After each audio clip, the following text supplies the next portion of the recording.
following takes place between 4 p.m. and 5 p.m.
So, ito po, regarding po sa media ethics po.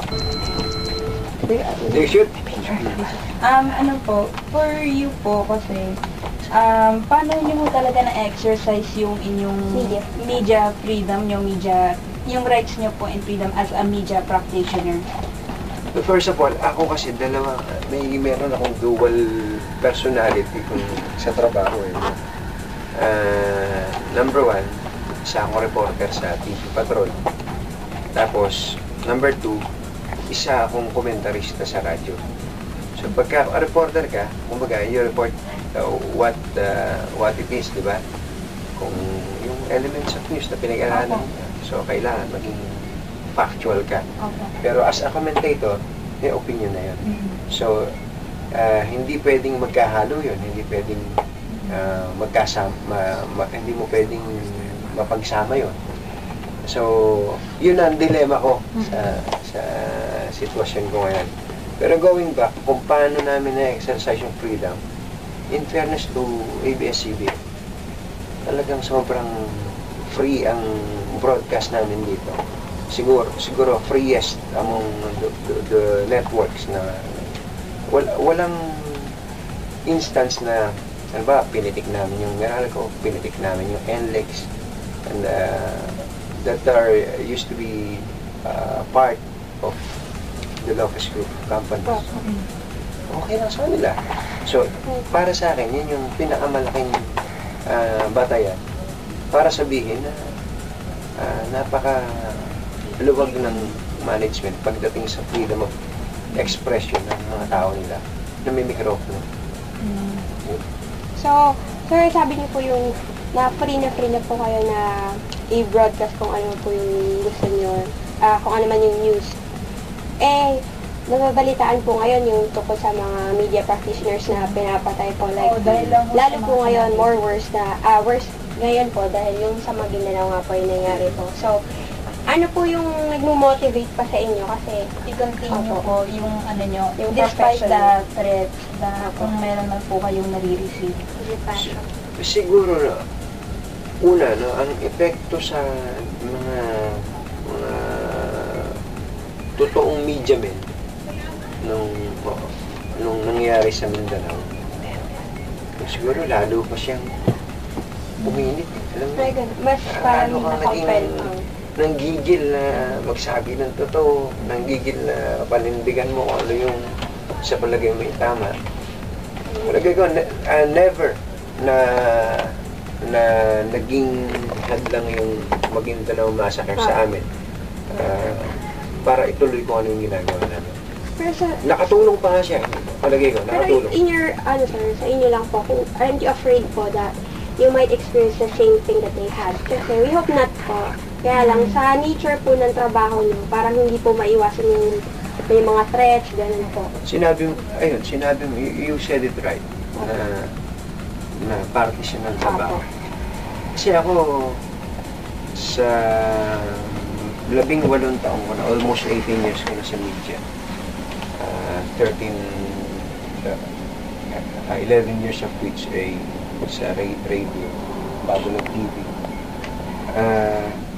Palagay ko, nagdaanan ko na lahat ng death threat na sinasabi ninyo.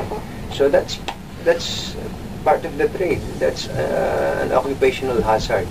So, pumunta ka dito, kung matatakot ka, uwi ka lang sa bahay niyo, mag-sulsi ka na lang, o tumahi ka na, magpurda ka na lang ng damit ng asawa. Paano niyo po dinidil yung mga threats na natatanggap niyo? Yung natanggap niyo naman na damay ho ba yung inyong family dun sa threat?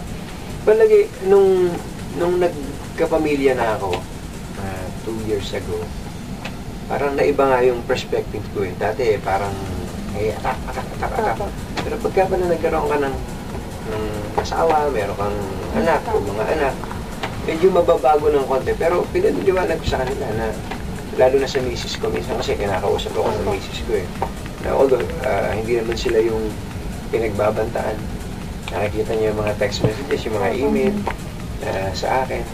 Minsan, sasabi ko sa kanya, may nag-detail sa amin, may nag-casing sa atin. Sabi niya, paano na yung mga anak natin? Sabi ko, alam ko ako, kung titigilan natin to, lalong may embolden sila na nagawin ko ano yung maling ginagawa nila. At ang future ng mga anak mo, magiging pangit. Di ba? Maganda yung ginawa mo na yung ginawa ng tatay nila, yung trabaho niya ngayon. And at the end of the day, kapag naayos naman yung community natin or yung society natin or yung government natin in general, these children will have a better place siguro, a better environment to live in. So, ano po sir, how about po yung pagbabayad po, yung mga bribery po para Parang hindi nyo ilabas yung Meron nangyari sa akin na ganyan, which happened 10 months ago. I was doing a report on guardrail scam.